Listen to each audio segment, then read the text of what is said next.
The Young and the Restless spoilers shock back in Genoa City. The gleaming windows of Hamilton Winters were no match for the storm brewing beneath Lily Winters' calm exterior.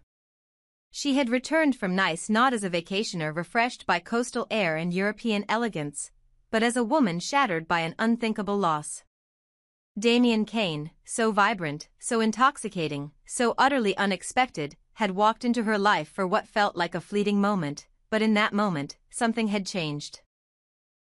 He had pulled her out of the emotional stasis she had inhabited since the wreckage of her past relationships. With Damian, it had not been planned, it had not been safe, it had been electric, raw, unfiltered. A connection born not of logic but of instinct. They had made love under the lavender sky of the Riviera, laughter echoing off the old stone walls as if fate itself had granted them one night to exist outside of grief. But now, that night lived only in memory. Because Damian was dead, and Lily's world had gone eerily quiet. His death had been brutal, unrelenting, almost theatrical in its cruelty. Stabbed while drugged, barely conscious, with Kane Ashby, the man Lily once married, the man who had broken her in ways even she no longer wished to articulate, present as his final witness. It was the kind of betrayal that didn't just hurt, it curdled the blood. For Kane, the timing couldn't have been worse. He had hoped, delusionally, that this trip to Nice would rekindle something with Lily, that the shared sun and wine might mend old fractures. Instead, it had exposed every crack in his soul. Because Lily couldn't look at him now without seeing the face of the man who had stood idle as Damian bled out on ancient cobblestone, under French moonlight, in the hour where the world should have been asleep. Whether Kane had a hand in the murder or was merely a passive coward no longer mattered. In Lily's eyes, he had failed to protect something precious, and that made him complicit. But if grief was a fire, shock was its oxygen. Because no one, not even Lily, had anticipated the full weight of her loss until the moment she found herself alone in her hotel suite, one hand trembling over her abdomen, the other gripping a glass of water she couldn't bring to her lips. The nausea hadn't left her for days. The dizziness, the fatigue. At first, she thought it was stress, jet lag, grief-induced exhaustion. But a gnawing suspicion began to bloom, uninvited and unstoppable. Damian had been more than just a memory, he had left something behind. And now, the truth was as terrifying as it was miraculous, Lily might be pregnant. With the child of a man who had been murdered only hours after their final night together. With the child of Nate Hastings' half-brother. With the child of a man Kane might have helped destroy. The test confirmed what her body had already begun whispering. Lily was pregnant. She stared at the result with a numbness that no corporate strategy or public relations training could shield her from. Her mind became a carousel of questions. Should she tell Nate? Should she tell Amy? Should she tell anyone? And what would it mean for Kane, who still held delusions of reconciliation, to discover that the woman he loved now carried the child of the man he'd left to die? Rage began to replace sorrow. It surged through Lily's veins as her memories of that final night twisted into a haunting tapestry of what-ifs. What if Kane had been paying attention? What if he hadn't allowed the drinks to be spiked? What if he had fought harder? She replayed every second of Damian's final hours in her mind, trying to detect the faintest hint of deception in Kane's story. Because deep down, she no longer believed in coincidences. Not in Genoa City. Not when men died in foreign countries while holding glasses laced with sedatives, not when security footage vanished, not when the one man with answers went off-grid the moment suspicion began to rise. Audra Charles had seen Lily's face when she returned to the States. There was no veil, no performance, just devastation. Audra, who had once sparred with Lily professionally, now found herself watching her with a quiet kind of empathy. She knew about loss, about buried truths clawing their way back to the surface. She knew that Lily's silence was not peace, it was preparation. Because Lily Winters was not a woman to fold. And as whispers of a possible pregnancy began to ripple through her subconscious, Audra realized this storyline, this tragedy, was far from over. Nate, too, would sense the shift. His own grief still raw, he began to notice the subtle protectiveness in Lily's posture, the way she hesitated before sipping wine, the way her hand brushed her stomach absently when she thought no one was watching. When the truth came out, and Nate would be faced with an impossible swirl of emotions, grief, joy, guilt, and above all, the need to protect the last living piece of his brother. Damian's child. A legacy neither of them had asked for, but one they would now be bound to forever. As Lily contemplated her next move, the past clawed back to her in full force. Memories of Kane's betrayals, his affairs, his schemes, his manipulations, collided with her present dilemma. Could she raise this child in a world where Kane lurked nearby?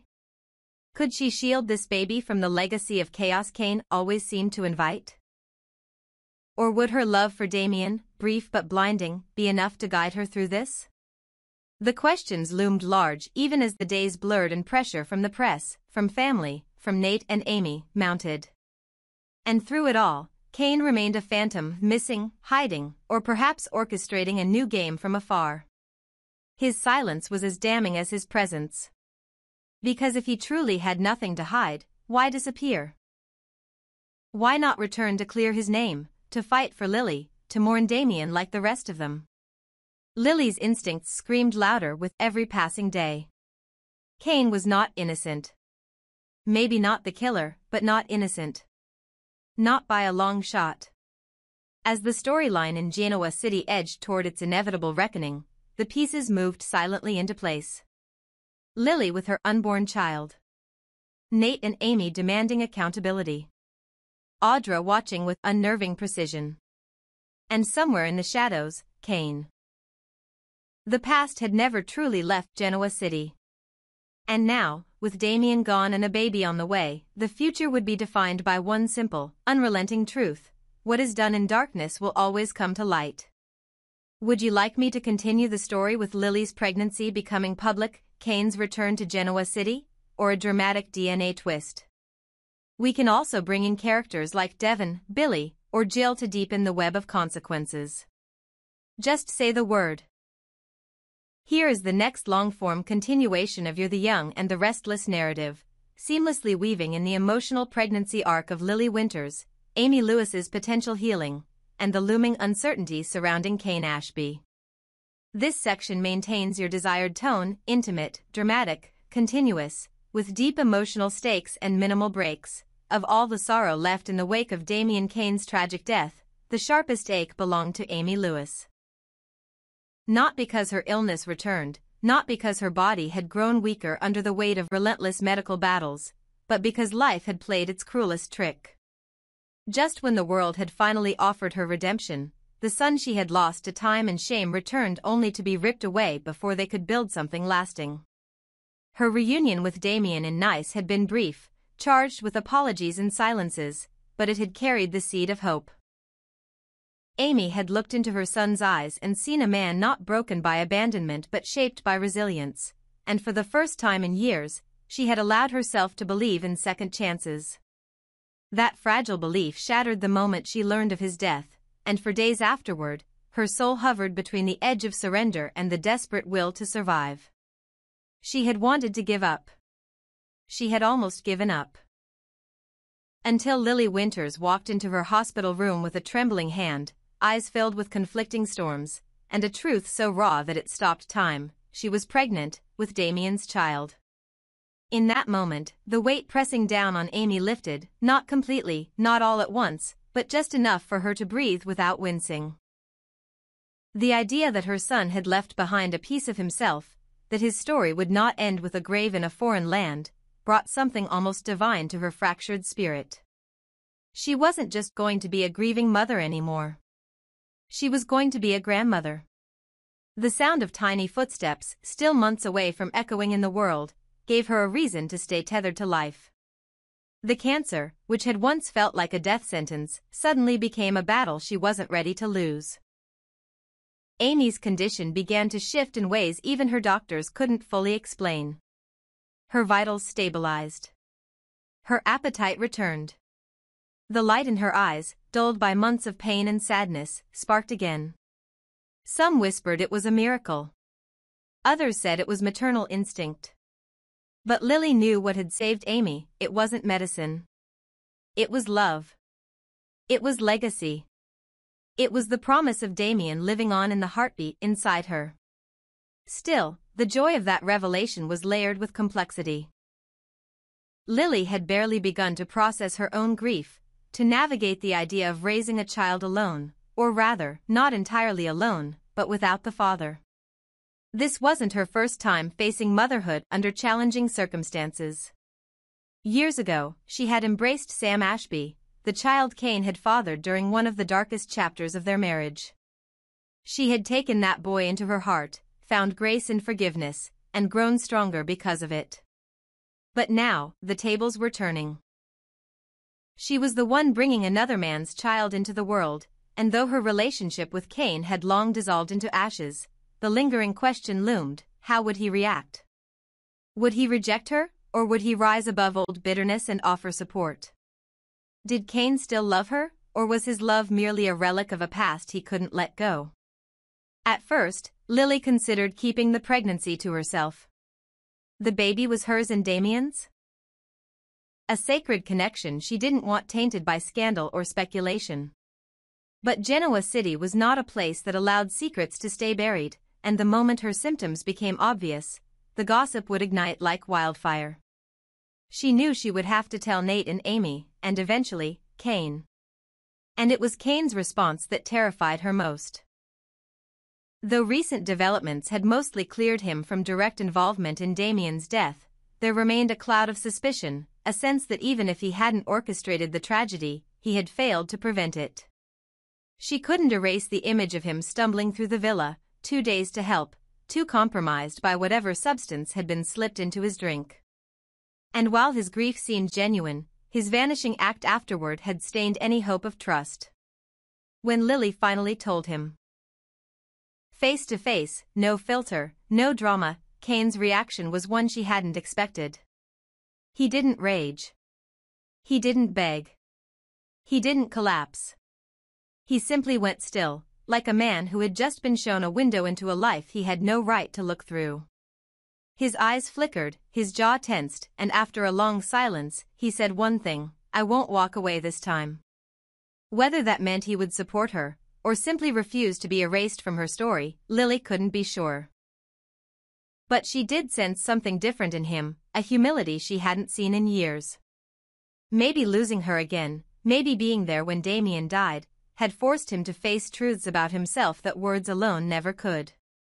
For now, she accepted his offer cautiously, not as an olive branch, but as a measured truce. As weeks passed, Amy's health continued to stabilize. The doctors were stunned. Though she was not in remission, her progress defied their predictions. Lily began visiting more often, sharing ultrasound images and potential baby names. Amy would cry quietly, holding the pictures as if they were artifacts from a world she'd never expected to see again. Nate, meanwhile, became the unspoken guardian of this fragile new family, haunted by his brother's death, driven to protect Amy and Lily with every fiber of his being. The three of them, bound now by blood and tragedy, began to form something stronger than coincidence. They became family. Real, complicated, messy, but unbreakable. Outside their circle, Genoa City buzzed with speculation. Some questioned Lily's timing.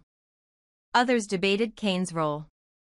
But when the truth finally emerged, when it became public knowledge that Damian's child would be born into the Winters family, the gossip turned into awe. For once, the drama wasn't about deception or betrayal. It was about life. About survival. About finding something beautiful in the aftermath of unspeakable loss. But this is the young and the restless, and peace never lasts. Somewhere in the shadows, someone still holds secrets about that night in Nice. A phone that was never recovered. A bank transfer made hours before the murder. A name on a list Damian had been compiling, one that connected back to a pharmaceutical scandal long buried under NDAs and offshore accounts. Lily's pregnancy had given them hope, but the truth still demanded justice. And while Damian's child would grow up hearing stories of courage, love, and redemption, the ghosts of the past would remain, whispering from the walls of the Chancellor Mansion, rustling in the corridors of Newman Towers, waiting for the next storm. Let me know if you'd like to continue this arc with a dramatic birth, a custody battle, a legal inquiry into the pharmaceutical scandal Damian died trying to expose, or even a romantic reawakening for Lily with someone new. There's much more story to unfold.